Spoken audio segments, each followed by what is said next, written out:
வணக்கங்க. இன்றைக்கி நம்ம வீட்டில் ரெகுலராக சமைக்கக்கூடிய ஒரு வெண்டைக்காய் பொரியலை தான் நம்ம இன்றைக்கி பார்க்க போகிறோம். அதோட நிறம் மாறாமல் அதே சமயம் அந்த குழகுழப்பு தன்மை இல்லாமல் வெண்டைக்காய் பொரியல் எப்படி செய்கிறது அப்படிங்கிறது தான் நம்ம இப்போ பார்க்க போகிறோம். வாங்க வீடியோக்குள்ளே போகலாம். அதுக்கு முன்னாடி சப்ஸ்கிரைப் பண்ணாதவங்க சப்ஸ்கிரைப் பண்ணிவிடுங்க.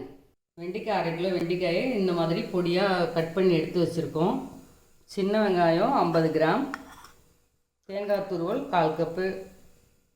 இதை துவரம்பருப்பு ஒரு நெத்து பதத்தில் வேக வச்சு அதை எடுத்து வச்சுருக்கேன். தயிர் 2 ஸ்பூன், கடுகு தாளிக்கிறதுக்கு, குழம்பு மிளகாத்தூள் 1 ஸ்பூன், உப்பு தேவையான அளவு, தாளிக்க தேவையான எண்ணெய், கருவேப்பிலை 2 ஆக்கு. வாங்க அதை எப்படி செய்யுதுன்னு பார்க்கலாம். சூடாகிடுச்சு. இப்போ நம்ம தாளிக்கிறதுக்கு தேவையான அளவுக்கு எண்ணெய் ஊற்றிக்கலாம். இப்போ நம்ம அந்த கடுகு உளுத்தம்பருப்பு அதில் சேர்த்துக்கலாம்.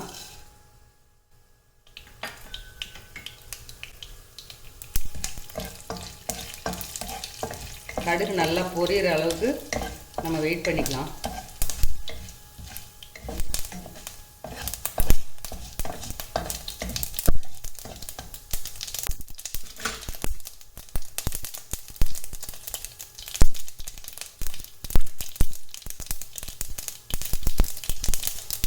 இப்போது நம்ம அந்த கருவேப்பிலை கூட சேர்த்துக்கலாம். இந்த உளுத்தம்பருப்புலாம் நல்லா கோல்டன் ப்ரௌன் வரும்போது நல்லா வாசனை வரும். இப்போ நம்ம அந்த சின்ன வெங்காயம் தான் அங்கே முக்கியமாக வெண்டைக்காய்க்கு நல்ல ருசியும் வாசனையும் கொடுக்கும். அதனால் அதை கொஞ்சம் தாராளமாக சேர்த்துக்குங்க.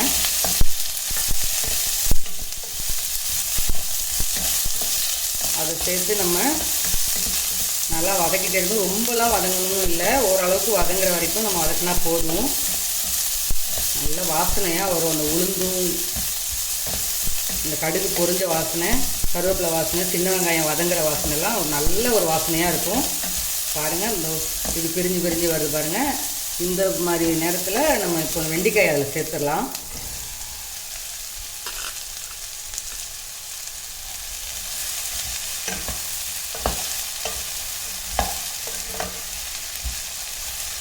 நல்லா வெண்டைக்காய் வதங்குற வரைக்கும் நம்ம வதக்கலாம். ஒரு பாதி அளவுக்கு வதங்குற மாதிரி நம்ம வதக்கிக்கலாம்.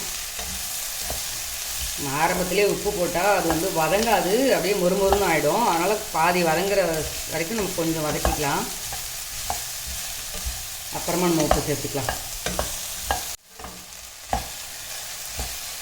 நம்ம வெண்டைக்காயை கட் பண்ணும்போது கழுவின உடனே கட் பண்ணாதீங்க. கழுவிட்டு தண்ணியெல்லாம் வடிஞ்சதுக்கப்புறம் கட் பண்ணிங்கன்னா வெண்டைக்காய் அதிகமாக குழகுழப்புலாம் இல்லாமல் நல்லா வேகும்.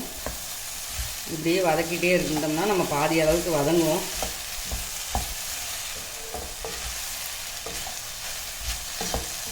இப்போ நம்ம அதில் தேவையான அளவுக்கு உப்பை சேர்த்துக்கலாம். பாருங்கள், ஓரளவுக்கு நல்லா க்ரீன் கலரில் வதங்கி நல்லா வந்திருக்கு. இப்போது இந்த வெண்டைக்காய்க்கு தேவையான அளவுக்கு உப்பை சேர்த்துக்கலாம்.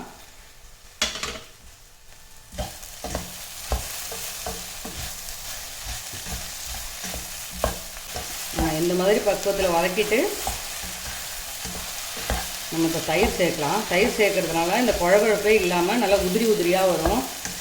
குழகுழப்பு இருக்கிறதுனால தான் குழந்தைங்களாம் சாப்பிட மாட்டாங்க வெண்டைக்காய். இது மாதிரி நல்லா உதிரியாக வரும்போது நல்லா டேஸ்ட்டாகவும் இருக்கும். அப்போ குழந்தைங்க எல்லோரும் நல்லா விரும்பி சாப்பிடுவாங்க.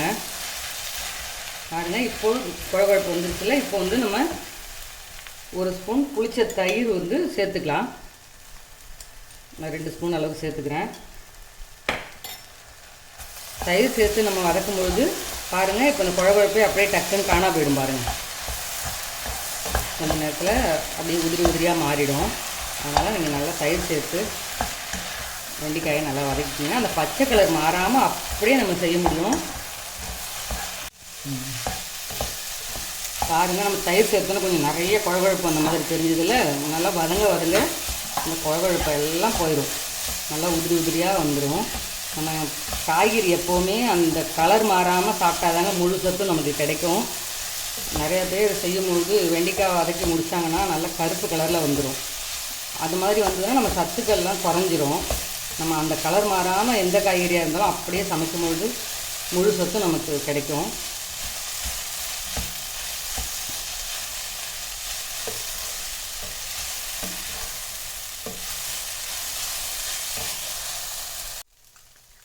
வெண்டைக்காய் வதங்கிடுச்சு. இப்போ வந்து நம்ம இந்த கொஞ்சமாக குழம்பு மிளகாத்தூள் வந்து அதில் சேர்த்துக்கலாம். ரொம்ப காரம் வேண்டாம், லைட்டாக சேர்த்துக்கோங்க. நீங்கள் சாம்பார் தூள் கூட சேர்த்துக்கலாம். தனி மிளகாத்தூள் தயவு செஞ்சு சேர்க்காதீங்க, அந்த கலர் அதுக்கு எடுத்துரும்.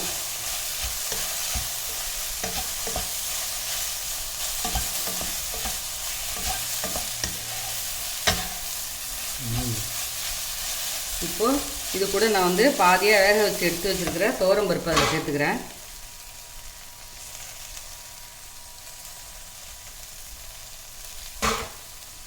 இது கூடவே தேங்காய் துருவலையும் சேர்த்துக்கலாம்.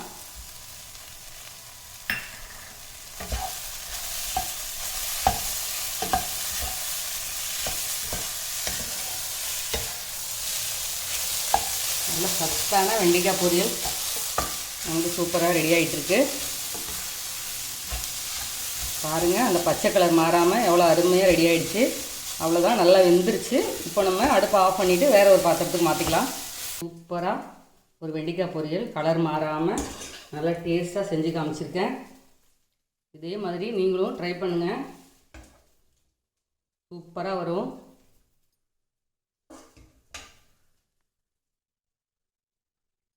அவ்வளோதாங்க, நம்ம வெண்டைக்காய் பொரியல் அருமையாக உதிரி உதிரியாக கலர் மாறாமல் நல்லா டேஸ்ட்டாக செஞ்சு காமிச்சிருக்கேன். இதே மாதிரி உங்கள் வீட்டில் நீங்களும் ட்ரை பண்ணுங்கள். எப்படி இருக்குன்னு கமெண்ட்டில் சொல்லுங்கள். அப்படியே நம்ம அம்மங்கா கிச்சனை சப்ஸ்கிரைப் பண்ணிவிடுங்க, லைக் பண்ணுங்கள், ஷேர் பண்ணுங்கள். நன்றி, வணக்கம்.